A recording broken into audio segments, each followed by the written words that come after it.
Salut à tous, alors c'est Frédéric de la Vie. Alors ce soir je voulais vous faire une petite vidéo pour vous lire un bref texte que j'ai écrit, un texte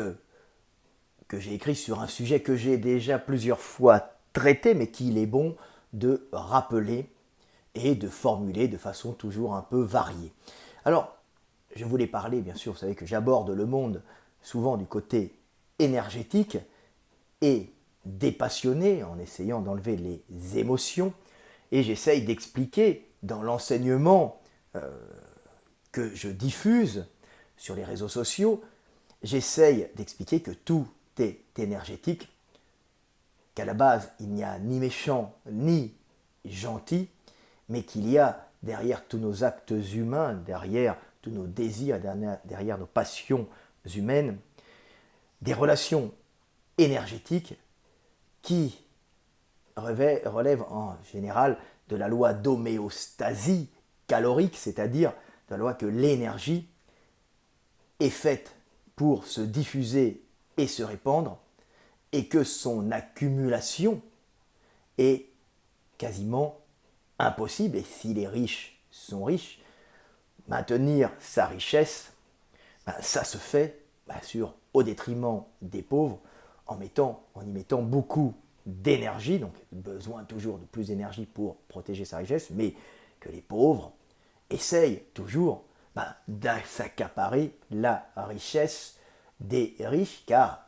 derrière les classes sociales ou les castes pauvres et riches, il y a des organismes qui essayent de soit conserver l'énergie pour les riches, soit de la récupérer comme ils le font, comme ils le peuvent, comme les pauvres, les riches étant en général peu nombreux et puissants,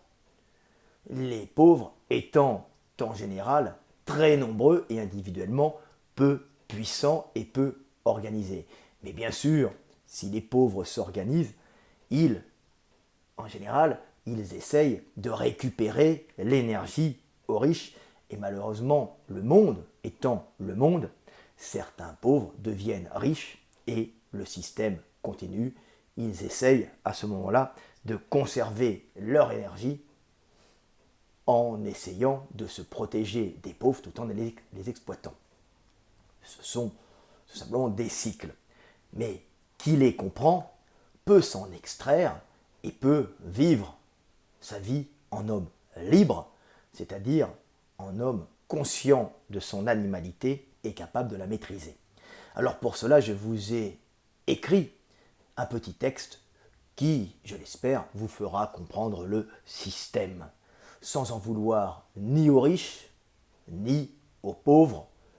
les deux faisant partie d'un même système, les uns remplaçant parfois les autres. Alors ce texte, ça s'appelle La grande comédie de la culture et de l'égalité. Les riches restent entre eux car ils savent que si les pauvres peuvent parfois les admirer, ils les envient le plus souvent et les jalousent, rêvant de devenir ce qu'ils sont et de prendre ce qu'ils ont. Les riches, pour se protéger, ont créé des frontières pour s'isoler des pauvres et les empêcher de trop se rapprocher d'eux. Frontières parfois subtiles, prenant la forme d'une culture raffinée et complexe, demandant, afin de l'acquérir, une longue et coûteuse éducation inaccessible aux pauvres et leur permettant de repérer instantanément et de repousser le pauvre ne la possédant pas. Les frontières créées par les riches pour se protéger des pauvres peuvent prendre des formes bien plus visibles, comme les prix élevés et le style différent de leurs vêtements, de leurs voitures, de leurs montres et de leurs bijoux, leur permettant de se reconnaître entre eux pour mieux s'associer, ou encore l'augmentation des prix dans les zones où ils vivent afin d'en interdire l'accès aux pauvres, ou du moins d'en réduire leur possibilité d'y rester très longtemps et de s'y établir. Mais si les riches doivent se protéger de la convoitise et de la jalousie haineuse des pauvres et conserver l'énergie entre eux afin de se maintenir à leur place tout en évitant d'affaiblir énergétiquement leur groupe par des alliances charnelles avec des pauvres, ils doivent cependant apprendre à les fréquenter avec distance, à les écouter et à les comprendre pour ne pas les offusquer et continuer en douceur à les exploiter. Car ne l'oublions pas, si les pauvres, si le pauvre rêve d'être riche, les riches ne sont riches le plus souvent que par la sueur et le travail des pauvres. C'est ainsi que les riches sont éduqués dès leur plus jeune âge à feindre l'écoute attentive et compassionnelle et à l'hypocrisie du langage diplomatique permettant d'amadouer le pauvre par de belles paroles sur le droit, la justice et l'égalité. Belles paroles creuses de comédie, l'important étant pour les riches de calmer les pauvres et surtout de ne rien changer à l'ordre établi pour que leur monde de privilégiés puisse perdurer. Voilà, petit texte dépassionné, petit texte pour vous montrer qu'il n'y a ni méchant ni gentil, mais des humains, des organismes cherchant soit à conserver l'énergie par tous les moyens possibles,